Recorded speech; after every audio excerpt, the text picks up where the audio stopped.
Bonsoir à toutes et à tous, je suis ravie de vous retrouver pour Libre Ensemble, votre rendez-vous de la laïcité. Et on a le plaisir ce soir d'accueillir Isabelle Durand. Bonsoir. Bonsoir. Et merci d'avoir accepté notre invitation. Alors Isabelle Durand, vous avez animé la scène politique belge pendant de nombreuses années, ministre des Transports et de la Mobilité de 1999 à 2003, coprésidente d'Écolo à 3 reprises, sénatrice jusqu'en 2009, puis députée européenne et vice-présidente du Parlement européen de 2009 à 2014. Et alors depuis juillet 2017, vous avez quitté la scène politique pour vous investir, on va dire, dans le multilatéralisme, puisque vous êtes secrétaire générale adjointe de la CNUSET, la Conférence des Nations Unies sur le commerce et le développement. Et avec vous ce soir, on va réfléchir à la manière dont la crise sanitaire a renforcé les inégalités et a impacté le développement du commerce international. Mais on va voir aussi comment, selon vous, le multilatéralisme et l'équité commerciale participeront peut-être à la reconstruction d'un monde post-Covid plus juste. Libre Ensemble, Vinciane Colson, Jacques Nizan. Alors Isabelle Durand, dites-nous d'abord quelles sont finalement les missions, les objectifs de cette fameuse CNUSET, donc Conférence des Nations Unies sur le commerce et le développement, pour laquelle donc vous travaillez depuis maintenant 3 ans. Alors c'est une organisation qui est en effet pas très connue, c'est d'ailleurs dommage parce qu'elle fournit un travail, je pense, très utile, à savoir, elle rassemble les 192 États membres, mais elle travaille principalement pour les pays en développement et pour ceux-ci, elle leur fournit, si je peux dire, de l'équipement pour que le commerce international serve à leur développement et ne serve pas seulement les intérêts des joueurs dans le domaine du commerce. Et donc, nous travaillons sur une série d'aspects qui sont à la fois des recherches, donc du travail plutôt d'élaboration de données, leur fournir des index, leur fournir les instruments nécessaires à la décision politique du point de vue des pays en développement, mais aussi il y a une partie qui est une partie d'assistance technique, donc on aide les pays, par exemple, on fait dans les pays en développement ce qu'on appelle des, en mauvais français, des e-readiness assessment, donc on va regarder est-ce qu'ils sont prêts et comment pour tout ce qui est digitalisation? Qu'est-ce qui leur manque? Et on fait une évaluation avec eux et de qu'est-ce qui existe en termes à la fois légal. Est-ce qu'ils ont une loi sur la protection des données? Est-ce qu'ils ont une loi sur la cybercriminalité? Quelle est la logistique? Quels sont les aspects plutôt liés à tout le volet commercial, à la chambre de commerce, aux acteurs privés? Et donc, on fait avec eux de l'assistance technique, mais qui n'est pas, comme on le disait dans le temps, aller creuser un puits, mais vraiment travailler sur les acteurs économiques et les acteurs tout court de la société pour essayer que le commerce se mette au service de leur développement. Et puis la troisième chose, c'est justement un travail plutôt multilatéral, c'est-à-dire avec cette conférence et ces 192 pays, essayer de faire des accords sur des textes qui touchent par exemple à la question du financement du développement, qui touchent à des questions liées aux dettes et comment est-ce qu'il faudrait aller vers une annulation des dettes. Et on essaie d'avoir des accords avec tout le monde, ce qui n'est pas facile parce qu'on a dans la conférence à la fois les donateurs et les bénéficiaires, le Nord et le Sud, même si les relations Nord-Sud sont aussi teintées de Sud-Sud, et on ne peut pas dire que le Sud est homogène et le Nord homogène de son côté, c'est pas vrai, ce n'est plus vrai en tout cas. Et donc on a tout un travail aussi de faire du consensus, ce qui est une partie évidemment que je connais bien. Et donc voilà, c'est une organisation qui fournit à la fois, qui fait du travail avec tous les États membres, qui fait de l'assistance technique et qui fait une mission de think tank et de fournir des outils et de l'équipement. Si un pays va négocier à l'OMC par exemple, on se rend compte, à l'Organisation mondiale du commerce, on se rend compte que certains pays en développement ne sont pas très bien équipés pour y aller, en particulier pour aller parler du digital.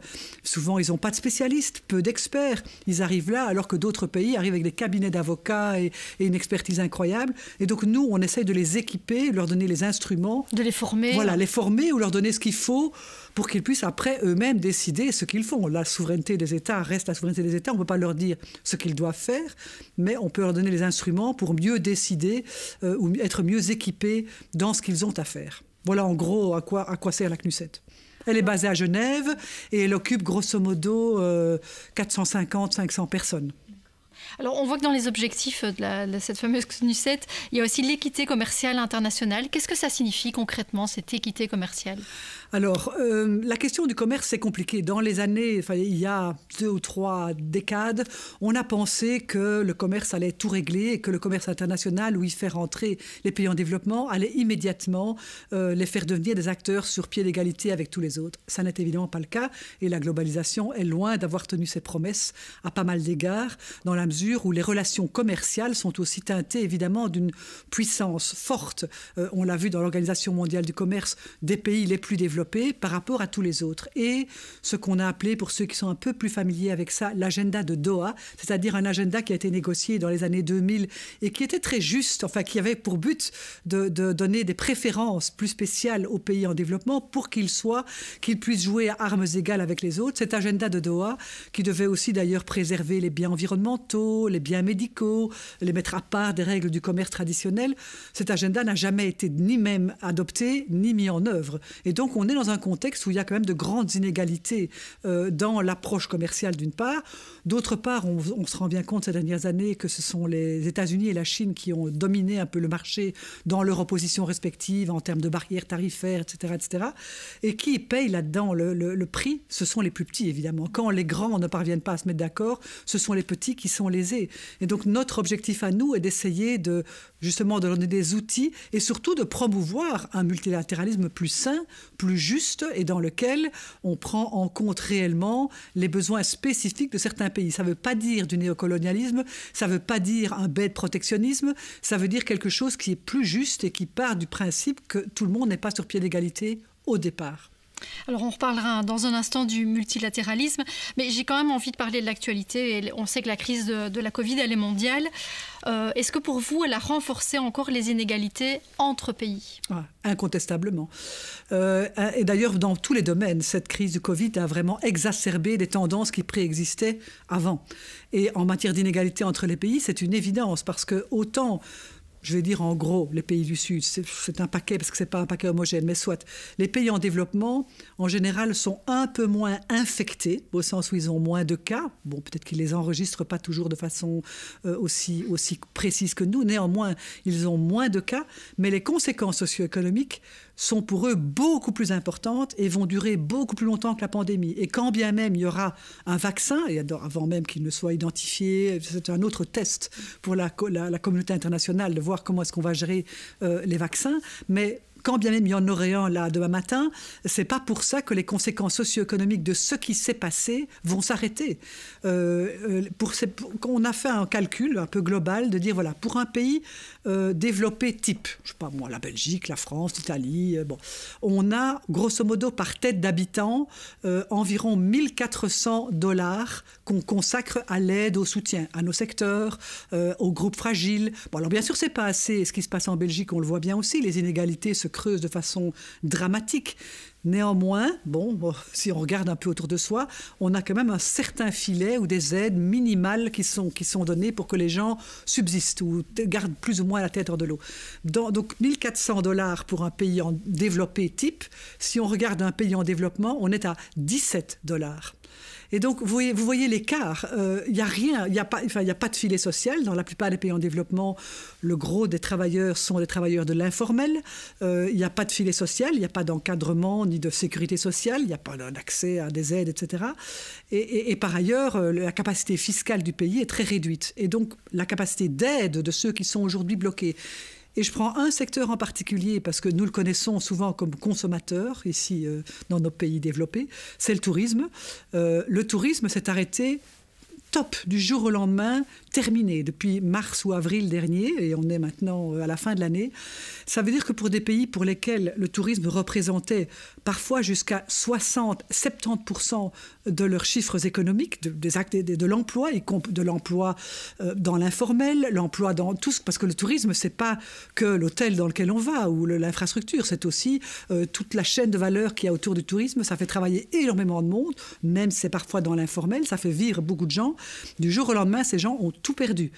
Et donc, pour eux, c'est absolument dramatique. Et avant qu'ils ne récupèrent un tourisme qui leur permet, même si on le souhaite, plus durable, qu'on n'aime pas, je n'aime pas, les grosses croisières, etc., c'est clair qu'on doit avoir un tourisme plus régional, un tourisme plus durable. Mais même avant qu'ils ne récupèrent le tourisme durable, je pense que les dégâts sociaux et les dégâts en termes d'inégalité sont gigantesques. Ouais. Et il y a un secteur aussi sur lequel vous travaillez, c'est tout ce qui est le commerce digital, le e-commerce. Et ça, on a tendance à dire, voilà, c'est quelque chose qui a explosé pendant la crise sanitaire. Là, il y a des chiffres qui sont très bons, mais ces chiffres sont très bons pour les grands GAFA, pour les grandes sociétés américaines. Je pense que dans un de vos derniers rapports, vous disiez 90% des gains restent concentrés en Chine et aux États-Unis. Ça veut dire que tous les retombées, on va dire, pour le e-commerce, ils ne concernent pas du tout les pays en développement. Très peu, mais d'ailleurs pas que les pays en développement. Si on prend les chiffres de notre étude de l'année passée, en effet, 90% c'est les USA et la Chine. Ça veut dire que 10% c'est le restant du monde, y compris nous, les Européens, si je peux dire. Et donc, l'Europe au sens large, y compris l'Asie, sauf la Chine. Et donc, ça veut dire que ces deux géants-là, ces deux pays-là, concentrent les grands géants. Et on voit bien quels sont les groupes, et en particulier avec le Covid, les bénéfices d'Amazon sont indécents. Aujourd'hui, c'est même difficile de penser qu'ils aient pu, en si peu de mois, capitaliser de tels montants, alors même que les inégalités sont criantes et sont de plus en plus affichées. Et donc, c'est vrai que le digital, avant que les pays en développement n'en puissent en faire quelque chose qui leur rapporte, il y a encore du chemin. Nous travaillons beaucoup avec eux, comme je le disais, pour essayer d'abord d'évaluer où ils en sont, de voir ce qui est utile pour leur développement, pas seulement utile pour que les gens de, je ne sais pas moi, du Bénin deviennent les clients d'Amazon. Ça, je m'en fiche. Ce qui compte, c'est que le Bénin ou peu importe un autre pays puisse développer ses propres plateformes de manière à mettre en valeur ce qui est produit chez eux et pas seulement d'acheter au travers des grands groupes. Et donc faire de la digitalisation un outil du commerce et un outil du développement. Nous, on le regarde toujours sur une base de développement, y compris d'ailleurs en matière de genre, parce que les hommes et les femmes ne sont pas égaux ni face au Covid, ni face à la digitalisation. Il y a beaucoup moins de femmes dans le domaine digital. C'est pourquoi on a mis en place tout un réseau E-Trade for Women. Donc on a identifié des jeunes entrepreneuses dans le digital, dans différents pays en développement, qui deviennent des mentors, je dirais, pour une série d'autres, de manière à les familiariser et à leur permettre de démarrer comme femmes entrepreneuses dans le digital. Il faut aussi voir que la nouvelle génération, les gens qui ont aujourd'hui entre 15 et 20 ans dans ces pays, à part le problème grave de la connexion, des coupures d'électricité, etc., beaucoup d'étudiants doivent aller dans des villes pour pouvoir télécharger des documents parce qu'ils n'ont pas... ici, on parle de 5G, là, on est à peine à du 2G dans le meilleur des cas. Et donc, il y a tout le problème de la connexion, mais même quand elle est meilleure, il s'agit de familiariser. Cette nouvelle génération-là, elle en veut, Elle n'est pas du tout en train de revendiquer, de faire comme on a toujours fait ou de critiquer les grands groupes. Certes, elle critique, comme vous et moi, la concentration du pouvoir et la concentration des revenus, mais elle veut agir et beaucoup d'initiatives. Je vous donne un petit exemple, si vous me permettez, parce que je trouve qu'il est particulièrement concret et il donne bien à voir de quoi il s'agit. J'étais l'année passée à Ouagadougou où on faisait justement un atelier avec tous les ministères et les acteurs, les chambres de commerce de la région sur le digital. Et bon, j'aime pas de faire uniquement une conférence, donc j'ai demandé d'avoir un jour de plus et d'aller un peu rencontrer des gens en dehors. Et donc j'ai été voir un petit projet mené par 5 jeunes gars de à peine 20 ans, 25 ans, qui voulaient lancer du commerce électronique à Ouagadougou. Mais il n'y a pas d'adresse à Ouagadougou. Et il n'y a pas non plus, il y avait, en tout cas pas à ce moment-là, de loi de protection des données. Donc ils se heurtaient à 2 problèmes. Qu'est-ce qu'ils ont inventé, ces gars-là, alors qu'ils ont un groupe électrogène dehors parce qu'il y a des coupures de courant et qu'il faut sans cesse pouvoir alimenter les quelques petits ordinateurs qu'ils ont. Ils ont inventé un système où le commerce électronique local est basé sur les numéros de compteurs d'eau. Parce que les numéros de compteurs d'eau à Ouagadougou, tout le monde les connaît et ils sont géolocalisés par la société de distribution de l'eau. Et donc chaque client est identifié par son numéro de compteur d'eau. Comme ça, il n'y a pas de problème de protection des données puisqu'on donne un numéro. Et deuxièmement, pour la livraison, ils ont inventé un système où, évidemment, on ne paye pas avant parce qu'il n'y a pas de système bancaire. Les gens, ils n'ont pas de carte de banque, ils ne payent pas par Internet. Donc, on paye généralement avec cette monnaie africaine qu'on appelle M-Pesa, qui est cette monnaie téléphonique. Ça vient du Kenya.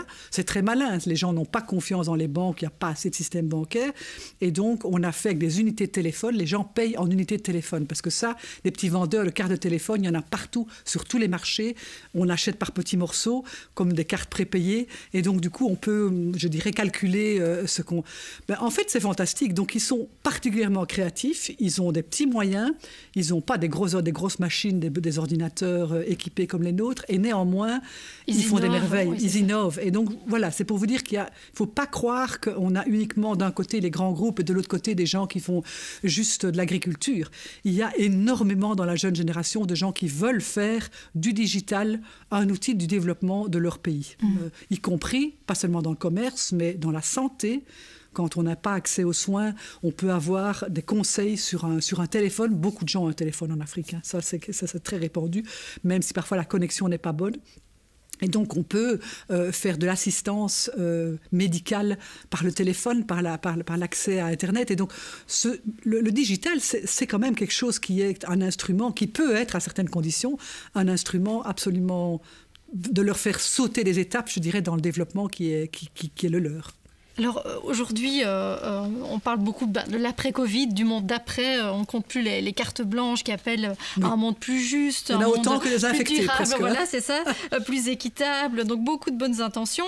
Mais est-ce que vous craignez que finalement les États retombent assez vite dans leur travers, parce qu'on sait que les États ont dû sortir des sommes très importantes, qu'ils se sont endettés à court, moyen et long terme. Et est-ce que vous craignez que finalement ils renoncent à certains de leurs engagements? Est-ce qu'ils ne s'engagent pas vraiment dans une vraie transition écologique et sociale?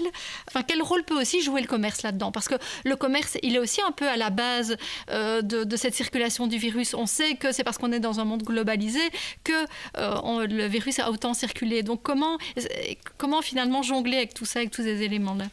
Alors oui, c'est vrai que ce Covid nous a révélé nos vulnérabilités. La vulnérabilité de cette interconnexion et cette interdépendance permanente.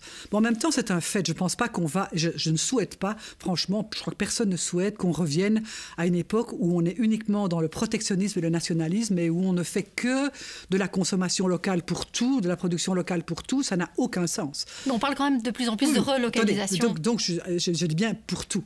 Et donc, entendons-nous bien, je suis convaincue aussi, évidemment, et ça se fait, et ça se fera, et ça continuera de se faire, non seulement pour des raisons écologiques, mais même pour des raisons liées à la robotisation. Même M. Trump avait lui-même, je dirais pas même... il s'est réjoui d'une certaine renationalisation, mais ça n'avait rien à voir avec lui, ça avait à voir avec ça. Simplement, ça coûtait moins cher de le faire par des robots que même le faire à très bas salaire au Bangladesh ou ailleurs. Et donc, tout simplement, la robotisation et l'intelligence artificielle vont aussi amener à relocaliser des industries qu'on avait délocalisées de façon évidemment terriblement injuste, avec des salaires indécents et avec du travail des enfants, etc., dans des pays en développement. Donc, il y aura déjà une relocalisation, entre guillemets, je ne vais pas dire naturelle, mais qui va se faire par le marché, quelque part, et par la robotisation. Deuxièmement, oui, évidemment qu'on a besoin de relocalisation d'un certain nombre de biens et de services, que ce soit des biens alimentaires, que ce soit des biens liés, par exemple, aux masques. On a bien vu à quel point, dans le début de la crise, on dépendait de cette bagarre sur le tarmac des aéroports pour aller voler des masques aux autres, etc. Et donc, oui, on a besoin de relocaliser les biens essentiels et les pays doivent définir qu'est-ce qu'ils considèrent comme biens essentiels. Et l'Organisation mondiale du commerce va devoir accepter ça, qu'il est normal qu'un certain nombre de choses soient produites localement. Quand on dit localement, c'est évidemment pas Bruxelles, Brabant, Wallon, ou je sais pas, c'est évidemment localement, c'est à l'échelle d'une région du monde. Je veux dire pas une région wallonne ou bruxelloise ou flamande, mais une région du monde, donc à l'échelon européen par exemple, ou dans quelque chose qui est proche du point de vue de la distance et qui donne une meilleure maîtrise aux États pour disposer de ces biens et de ces services. Et puis c'est vrai que est-ce qu'il y aura un post-Covid vertueux ? Bon, je ne crois pas que la vertu, c'est pas parce qu'on écrit des cartes blanches que ça devient la réalité. Par contre, il y a quand même une série de tendances et de tabous qui sont tombés, et ça, c'est un bon signe, il va falloir capitaliser là-dessus, que ce soit en matière de dette, par exemple, ou même de transition écologique. J'entends aujourd'hui dans le discours du FMI, en tout cas dans le discours, le Fonds monétaire international, j'entends vraiment une volonté d'appeler à la transition écologique. Bon, c'est vrai que ça, on n'avait quand même jamais entendu, il y a 5 ou 6 ans d'ici, que le Fonds monétaire se préoccupait de la transition écologique. Donc je pense qu'il y a des tabous qui tombent en termes de dette, en termes d'investissement public. Aujourd'hui, c'est plus un péché que de faire de l'investissement public. L'Union européenne, pareil, elle a elle-même défini son Green Deal, elle veut pouvoir encourager les investissements publics, elle a levé le verrou des contraintes budgétaires. Donc il y a quand même des choses qui changent. Et c'est là-dessus qu'il faut capitaliser. Quant à l'accord de Paris, qui est évidemment essentiel pour tout le monde, Je me réjouis évidemment que M. Biden le rejoigne, mais c'est pas pour ça que tout va tout d'un coup changer, ni d'ailleurs toute l'économie américaine du jour au lendemain. Donc c'est bien et c'est beaucoup mieux, surtout pas de malentendu là-dessus. Néanmoins, ça ne suffira pas parce qu'aujourd'hui, on a bien vu que les diminutions d'émissions de CO2 pendant la période de lockdown, la première période du confinement, n'atteignaient qu'un niveau infime par rapport à ce qu'on doit faire à Paris, alors que toute l'activité était arrêtée. Donc ça donne, je dirais, l'ampleur de ce qui est à faire. Il y aura évidemment des pressions dans tous les sens, des pressions positives, mais aussi des pressions négatives. L'industrie des énergies fossiles, qui est moins chère, va faire tout évidemment et va proposer des contrats en or à des pays qui n'ont pas beaucoup le choix parce qu'ils n'ont pas beaucoup de moyens. Et donc, évidemment que la tension restera entre ceux qui veulent une transition écologique et ceux qui veulent revenir au business as usual parce que c'est moins cher, c'est plus facile, c'est disponible. Mais je pense quand même qu'il y a des alliances nouvelles à faire. Parfois entre pays ou entre des coalitions un peu inattendues qui pourraient faire bouger des lignes. Alors, je ne crois pas au changement brutal du jour au lendemain dans le post-Covid, mais je pense quand même qu'il y a des choses qui sont de nature à être encouragées pour peu qu'à tous les échelons on se mobilise, que ce soit la société civile, que ce soit dans les gouvernements, que ce soit dans les parlements, que ce soit dans la pression médiatique. Alors, évidemment, on est aussi dans un contexte de fake news, de complotisme, de tous ceux qui pensent que tout ça est une grande conspiration des méchants. Donc c'est pas facile aujourd'hui de prendre position de façon forte et claire, tout en étant rassembleur. Ce qui reste, à mon avis, très important, parce qu'aujourd'hui, on est dans un moment où c'est les coronasceptiques ou les vaccinosceptiques contre les vaccinos-enthousiastes.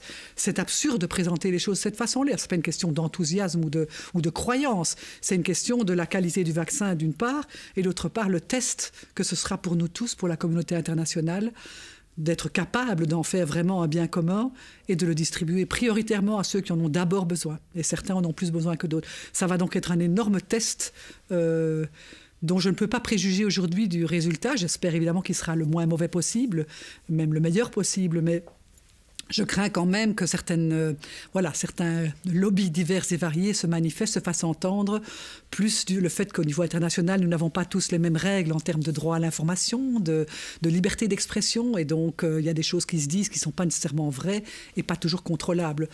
Donc, de post-Covid, comme ça, non. Mais une tendance qu'il faut nourrir et sur laquelle il faut capitaliser, oui, certainement.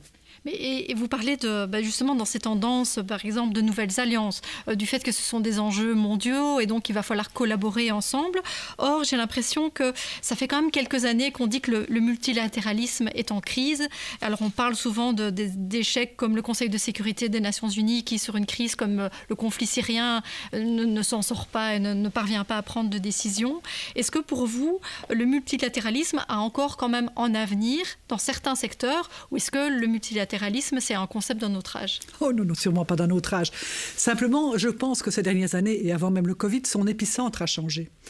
Au sens où c'est clair que le Conseil de sécurité reste un lieu central et qui est composé dans les rapports de force de l'après-guerre, etc. Donc il devrait se modifier. Mais avant même que tout ça n'émerge, et même si les États-Unis sont maintenant dirigés par un dirigeant qui est plus ouvert au multilatéralisme que son prédécesseur, heureusement, parce que ça aussi... Je pense qu'on ne pouvait pas faire pire, mais au niveau multilatéralisme... C'est clair, mais il n'y a pas que les États-Unis. Et je veux dire, il y a aussi... une série de pays qui s'étaient alignés dans un certain sillage et qui, du fait de la nouvelle élection américaine, vont peut-être aussi devoir re-regarder leur engagement. Mais au-delà du Conseil de sécurité, il y a tout un multilatéralisme qu'on voit moins, dont on entend moins parler, et qui est, je dirais, plus pragmatique. Moi, je l'appelle, mais j'aime pas l'expression parce qu'elle fait un peu penser, je ne sais plus qui avait dit ça, je pensais... président Chirac, ou c'était Sarkozy, je ne sais plus, qui avait parlé de la France d'en bas. Ici, je parlerai du multilatéralisme du bas. Je veux dire par là un multilatéralisme plus pragmatique, qui travaille sur des dossiers très concrets et très précis de coopération entre soit tous les pays, et c'est le cas par exemple à la CNUSET, et c'est pas toujours facile, mais on y arrive, ou entre certains groupes de pays. Et donc je pense qu'il y a vraiment des choses qui se passent au quotidien. Par exemple, si je prends le règlement général sur la protection des données qui a été mis en place par l'Union européenne, j'étais encore au Parlement européen quand on a commencé le travail sur ce règlement. Ça a mis du temps, ça a été une saga très longue, les lobbies ont été très puissants, on a abouti à un règlement. Ce règlement, il est européen. Néanmoins, aujourd'hui, en l'absence de règlement dans d'autres régions du monde, il devient un peu la référence qui inspire, si je peux dire, ceux qui veulent ou qui sont amenés à devoir légiférer. Et donc ça, c'est le bon multilatéralisme. Je veux dire par là, à partir d'une région qui veut quelque chose, elle anticipe, elle donne le ton à d'autres qui emboîtent et qui reprennent tout ou partie. Ça aussi, c'est du multilatéralisme. C'est peut-être pas le Conseil de sécurité, c'est pas l'Assemblée générale des Nations unies à New York chaque année au mois de septembre, qui est très importante et qu'il faut surtout qu'elle garde son importance, mais il se passe beaucoup de choses en dessous sur une série de domaines, que ce soit la propriété intellectuelle, toute la question du copyright, dans un monde digital, c'est très important, où là aussi les règles en sont définies de façon multilatérale, que ce soit sur justement le climat, et donc tout le suivi par la Convention cadre contre les changements climatiques, qui travaille au quotidien sur le suivi de l'accord de Paris et les négociations qui doivent, même trop lentes, qui s'en suivent. Et donc il y a énormément de choses qui se font. Je pense évidemment au Conseil des droits de l'homme basé à Genève, qui fait cet examen périodique universel de chaque pays par tous les autres en termes d'état des lieux des droits humains. Et donc il y a énormément de choses qui se passent et qui sont, je dirais, très mal connues, et en même temps qui sont des vrais... de l'alimentation du multilatéralisme, elle est là. S'il n'y a pas ça, alors c'est évident que le multilatéralisme d'en haut, si je peux dire, il va dépérir. Mais il ne va pas dépérir, tout simplement, il doit vraiment se recentrer.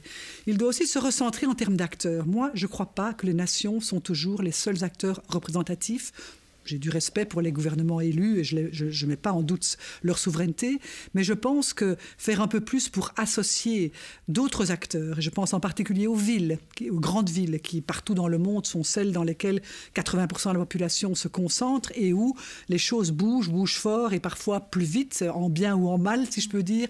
Je pense qu'associer mieux les villes qui sont des espèces de laboratoires des fameux objectifs du développement durable des Nations Unies, que l'on puisse associer mieux des acteurs de la société civile, des parlements, y compris des membres de l'opposition. Enfin, je veux dire, bon, c'est important d'entendre... Et est-ce que ça se fait déjà, ça? Est-ce qu'il y a des structures qui réunissent ces acteurs-là? Elles sont, à mon avis, un petit peu périphériques. C'est comme si elles étaient subsidiaires. On fait une conférence et puis on a le forum des parlementaires qui se réunit 2 jours avant.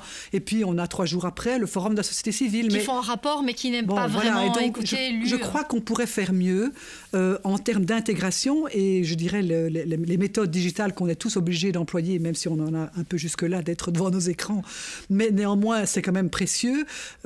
Cette façon de travailler pourrait associer plus aisément d'autres acteurs à qui on ne demande même plus de se déplacer d'ailleurs, pour pouvoir prendre en compte leurs avis, mais au-delà de les écouter, il faudrait que ces avis puissent réellement peser dans le débat global, tout en gardant évidemment, parce que sinon il n'y a plus rien qui marche. Si on dit que tout le monde est égal, alors on ne peut pas dire qu'un Premier ministre peut être mis sur le même pied que quelqu'un d'une association, je ne sais laquelle, en tout respect pour chacun d'eux. Donc il faut trouver un système d'association plus effectif et un petit peu moins subsidiaire. On l'a fait, on peut cocher la case, on a fait le forum de la société civile.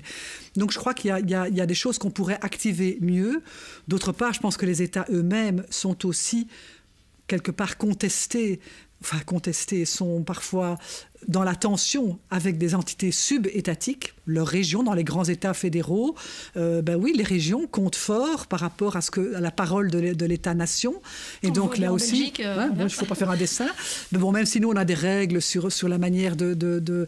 Mais tout ça, je dirais, nous amène à devoir réfléchir, à essayer de reformuler un multilatéralisme qui soit adapté au monde d'aujourd'hui, à la distribution des forces. Peut-être d'ailleurs que ce sera plus basé sur des entités régionales. L'Afrique, aujourd'hui, essaye, ça mettra du temps, de faire un grand accord, un marché unique africain. Il voudrait faire ce que l'Union européenne a fait, en fait. Bon, ça ne va pas être demain à la veille, parce que l'Afrique, ce n'est pas homogène. On ne peut pas dire que tous les pays africains sont au même niveau. Et bon. Néanmoins, cet effort continental est quelque chose qui pourrait peser, et je parle ici à l'échelle de 10 ou 20 ans. Mais le temps multilatéral est un temps long, et il faut pas... C'est parfois ça qui est difficile à faire comprendre à à quelqu'un qui s'intéresse à la politique locale ou à la politique nationale, qui est un peu plus rapide, entre guillemets, enfin pas toujours, mais quand même, plus facilement ou plus maîtrisable.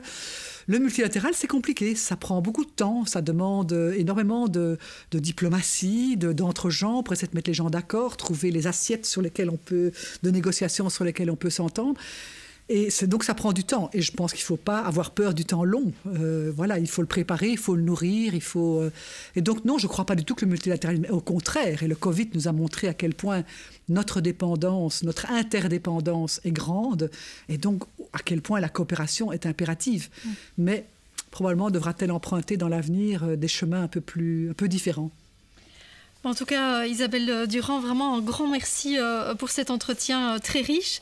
Je le rappelle, donc, vous êtes secrétaire générale adjointe de la CNUSET, la Conférence des Nations Unies sur le commerce et le développement. Donc Isabelle Durand, merci beaucoup à vous. Merci à vous de nous avoir suivis et une belle soirée à tous. Bonne soirée à tous.